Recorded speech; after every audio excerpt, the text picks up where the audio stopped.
Thank you. There's nothing sweeter than this. I love it.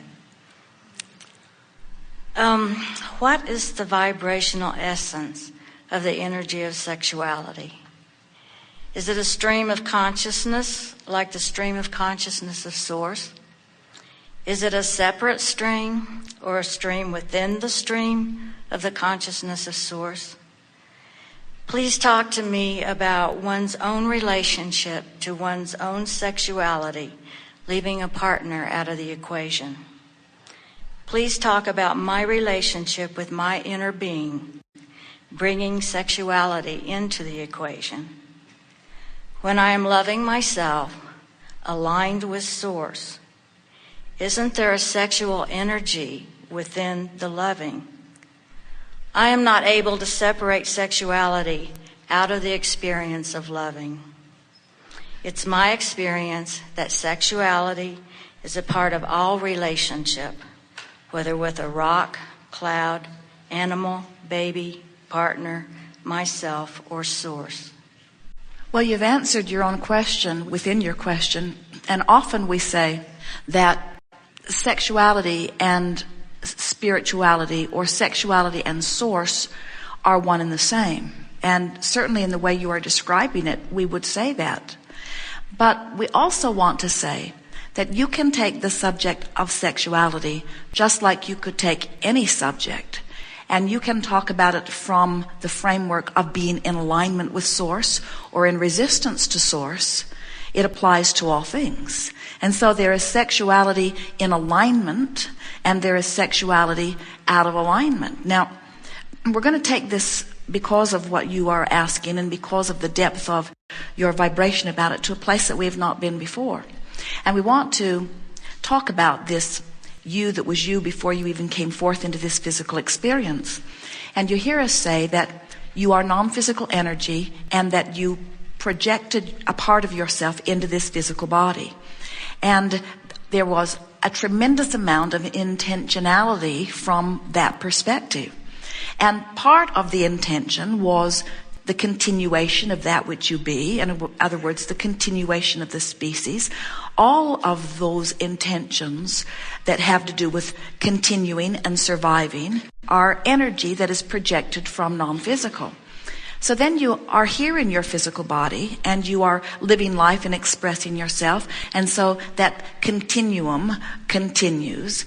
And then the new energies that are born from that vantage point of that which you have come to. In other words, the future generations will benefit from what you all are flowing now. So the reason that we've backed up in that way to start explaining it from a more basic place is because we want you to realize that there was much already in your what you will manifest in this physical time-space reality, vibrational escrow, even before you got here into your physical body, as was intended before from the non-physical vantage point.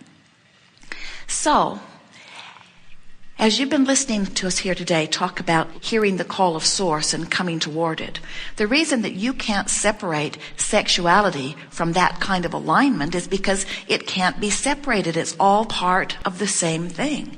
Now, people do all kinds of things with that stream of energy that is calling, that makes it not feel like it could feel. And that's that resistance or fighting to go upstream that we've been talking about.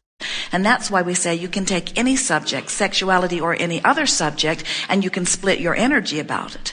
But when you are in alignment with who you are, in other words, tuned in, tapped in, turned on, and you are focused upon any subject, like the subject of sexuality, there is an experience that is sublime as a result of that.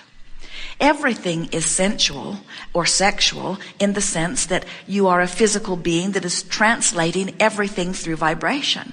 So we think the reason that you are speaking as poignantly and poetically as you are about the subject of sexuality is because when one is in alignment with Source and then devouring the deliciousness of this physical life, interpreting this physical life through your interpreters called eyes and interpreters called ears and nose and sensors of all kinds. As you are interpreting the vibration of this time-space reality through your connection with Source, it is delicious.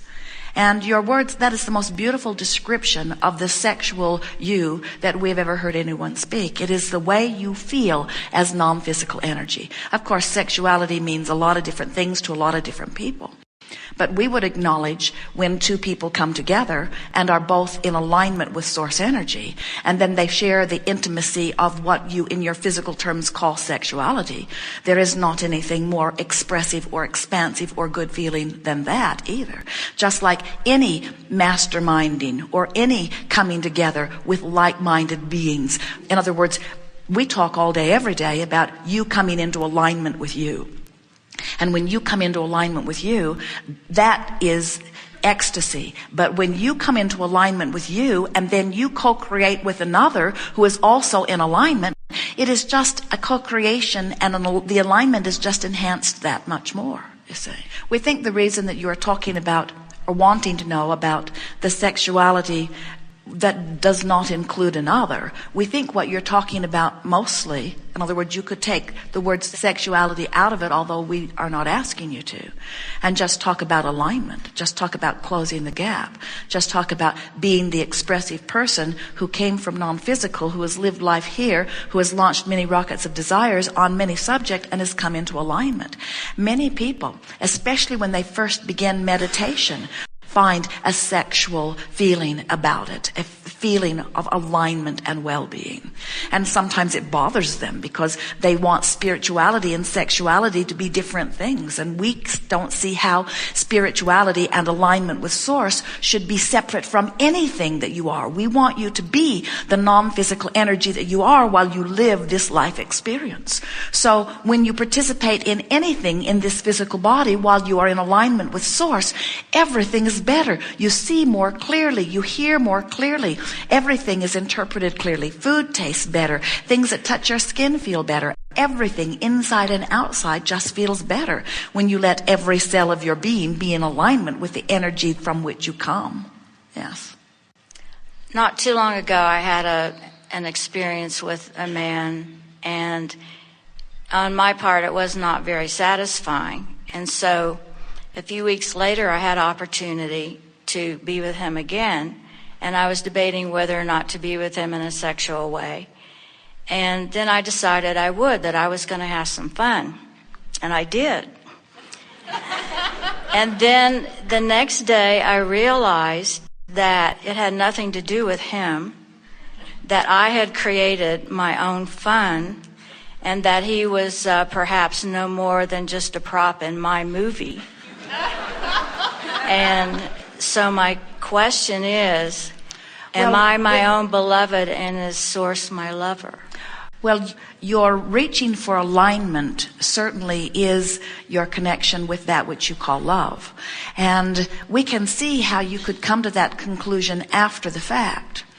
But we want to say to you, if you had come to that conclusion before the fact or during, you would not have had the joyful experience that you had. In other words, you can't regard a co-creative partner as only a prop and be in alignment with who you are. In other words, it is your appreciation of self and your appreciation of the other that makes for alignment. And so we suppose it would be possible to be in such complete appreciation of self that you are utterly ignoring the other, and as long as you're not pushing against the other and therefore causing yourself to come out of alignment, you still could have a wonderful experience.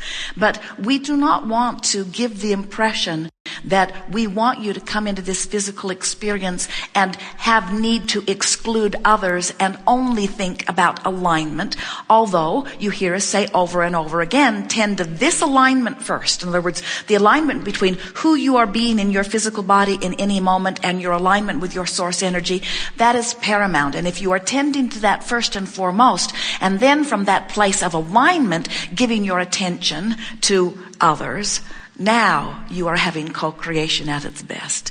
And we promise you, if you had wanted the singular experience where it's just you and your inner being, you would have entered a dimension where you would have been the only one around. And you did not do that. And with good reason.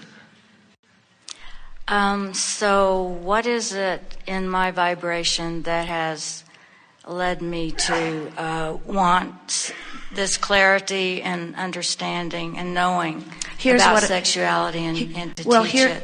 It is a subject of co-creation, is really what it is. And as you are interacting on your own, many of you discover that when you learn about the laws of the universe, when you learn about law of attraction, when you learn about this energy stream, when you learn about the call of source, when you learn about the relationship of your emotions and the indicators that they are about your alignment, and when you figure out how to find thoughts that cause you to go with the flow rather than push against the current, you can get very good at having joyful experiences. We've been talking about how as you learn to close this gap and come into vibrational alignment with who you are, that then your life experience is certainly enhanced. But the true satisfaction of life experience is to come into alignment and then co-create with others. And so while you certainly can have any experience, it is easier really to come into alignment by withdrawing from others. Because there is a tendency when you start co-creating with others, especially the larger your sphere of others becomes, to find more and more things about them that aren't a vibrational match to who you think you are or what you think you want. So there is less tendency to push against or to flow upstream if there are fewer people around you. So what we're saying is it's easier to come into alignment with source when you are withdrawing from the things that might take you out of alignment. But once you've shown yourself how easy it is under any and all condition to come into alignment with source, then you can have the glorious experience of getting out there and mixing it up with others and letting the co-creation with others help you and them add to the vibrational escrow, which is what the expansion of the universe is all about. Jerry had a recent experience where he read in a book that was given to him the idea that when you see something that is offensive to you or something that is upsetting to you, don't just pull away from it. Instead, make peace with it in a sense. And we said to him, we've been talking about that for a while, haven't we? Because if you see something that is bothersome and you just look away from it, you leave the vibration right where it was. You don't do anything about bridging it. And while you could look at many other things and cause better feeling things to be the dominant activation within your vibration, still, that's active in your vibration. It's right where you last left it. And when it comes up again, you're going to recoil again, and you're going to recoil again, and you're going to recoil again. Our encouragement is to get out there and mix it up with others. Mix it up with ideas. Don't be afraid or guarded to get out there where you might see something that you might not like. Instead, let yourself see it, but when you see it, understand that everything has more sides to it than just the one that you're seeing. And as you look at it, whatever it is, it might be a crippled child, it might be someone that is misbehaving, it might even be someone who is lying to you or deceiving you or treating you wrong in some way. Look at it, but don't fight against the current. Instead, ask yourself, how would my inner being approach this subject? How is my inner being seeing this? What aspect of you does my inner being see? And as you start to look at it in that way, what happens is you begin to let that broader part of you find the positive aspects in whatever you are looking at, because everything has what is wanted and lack of it within it. And as you find what is wanted, you come back into alignment while you are still having this experience. And now you are having a broader experience of alignment rather than a narrow experience of alignment. Aligning with who you are and then co-creating with others is the very best. And when you reach the place that you don't need to demand of them that they be in alignment when you play with them, because you are, now you've got it. That's what the art of allowing is. Allowing them whether they allow me or not. Because then the whole world is your oyster. Now, protectionism isn't an issue for you. Now you don't have to run and hide from anything. Now you are in alignment with you, so your point of attraction is stable, so the universe cannot yield to you anything other than that which is the best for you. And now you are free to go anywhere that you want to go without guardedness, because law of attraction does not bring to you that which you are not, you see. And your world is expansive and broad. The best description of law of allowing ever. That was very satisfying. Thank you.